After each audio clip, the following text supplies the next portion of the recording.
మారినా కొందరి పాలకుల తీరు మాత్రం ఒకేలా ఉంటుంది. అప్పుడెప్పుడో 93 ఏళ్ల క్రితం నాటి హిట్లర్ దురంగతాలను ప్రపంచాన్ని అశాంతికి గురిచేసి తాను అనుకునేదే జరగాలన్న మొండితనంతో కోట్లాది మంది ప్రాణాలు పోయేందుకు కారణమవ్వటమే కాదు, ఆధునిక ప్రపంచంలో మొదటి, రెండో ప్రపంచ యుద్ధానికి కారణమైన హిట్లర్ తీరును సూటిగా ప్రశ్నిస్తూ రాసిన కవిత. ఇంతకాలం తరువాత నేటి పరిస్థితికి అచ్చుగుద్దినట్లుగా సరిపోవటం దీనికి నిదర్శనం.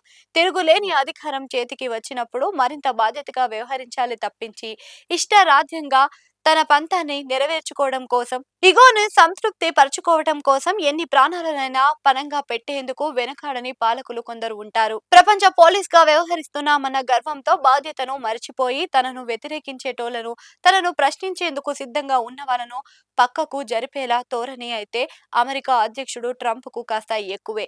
తాను అనుకున్నట్లుగా గ్రేట్ అమెరికాను తయారు చేసే క్రమంలో యావత్ ప్రపంచానికి ఏమైనా పర్వాలేదు అనుకున్నట్లుగా ఆయన తీరు ఉంటుంది. ఈ నేపథ్యంలో ఆయనను తీసుకుంటున్న నిర్ణయాలు ప్రపంచాన్ని తీవ్రమైన అనిశ్చితికి గురి చేస్తుంది.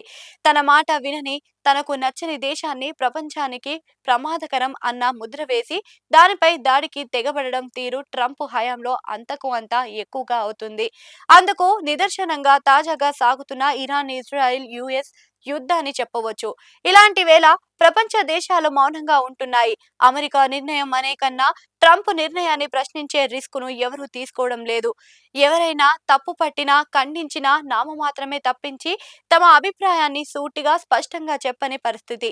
ఈ రోజు వాళ్ళు, రేపు నేను అన్న విషయాన్ని మర్చిపోతున్నారు. ఇటీవల కాలంలో వివిధ దేశాల విషయంలో వ్యవహరిస్తున్న తీరు చూస్తే ఆయన కోరుకున్న రీతిలో స్పందించని దేశాల మీదుగా చర్యలు తీసుకోవడం మరింతగా పెరిగిపోతుంది.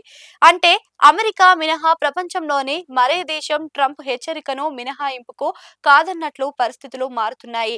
ప్రపంచ శాంతికి భంగం వాటిల్లేలా తీసుకుంటున్న నిర్ణయాలు విలువైన ప్రాణాలు మాత్రమే కాదు, ఖరీదైన సహజ వనరుల్ని హరించి ఆయా దేశాలు కోల్పోవటానికి దశాబ్దాల తరబడి సమయాన్ని తీసుకుంటుందనేది కూడా మర్చిపోకూడదు. అంతేనా, దీనికి ప్రపంచంలోని పలు దేశాలు ప్రత్యక్షంగా లేదంటే పరోక్షంగా ఆర్థిక భారాన్ని మోయక తప్పదు. ఈ తీరు ప్రపంచ శాంతికి సవాలు విసురుతుందన్నది కూడా మర్చిపోకూడదు. ఇలాంటి వేళల్లోనే 1933లో మార్టిన్ నిమోలర్ రాసిన కవిత గుర్తుకు రాక తప్పదు. రెండో ప్రపంచ యుద్ధం తర్వాత నాజీల అరాచకాలపై తన పశ్చాత్తాపాన్ని వ్యక్తం చేస్తూ రాసిన ఈ కవిత ప్రపంచ వ్యాప్తంగా ప్రసిద్ధి కావటమే కాదు, ఎంతో మంది నేతల రాజకీయ నిర్ణయాలకు దిశానిర్దేశం చేసిన పరిస్థితి.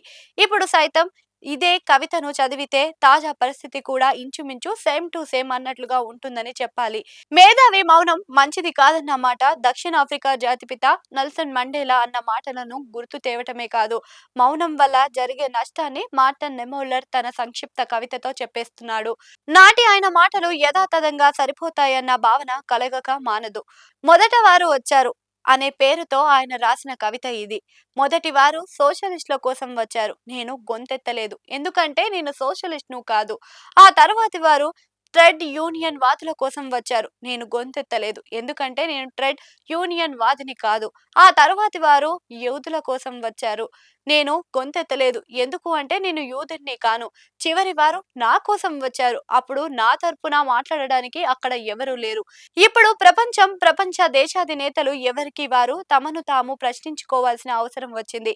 మానవాళి మనుగడ కోసమని ఒకరి ఎజెండాలు తగ్గట్లుగా వందల కోట్ల ప్రజల జీవితాలు, భవిష్యత్తులు మాత్రమే కాదు, ప్రపంచ గమనాన్ని నిర్దేశించేలా ట్రంప్ తీసుకుంటున్న నిర్ణయాలపై మేధావులు, వివిధ దేశాధినేతలు తమను తాము ప్రశ్నించుకోవాల్సిన సమయం ఆసన్నమైందని చెప్పక తప్పదు.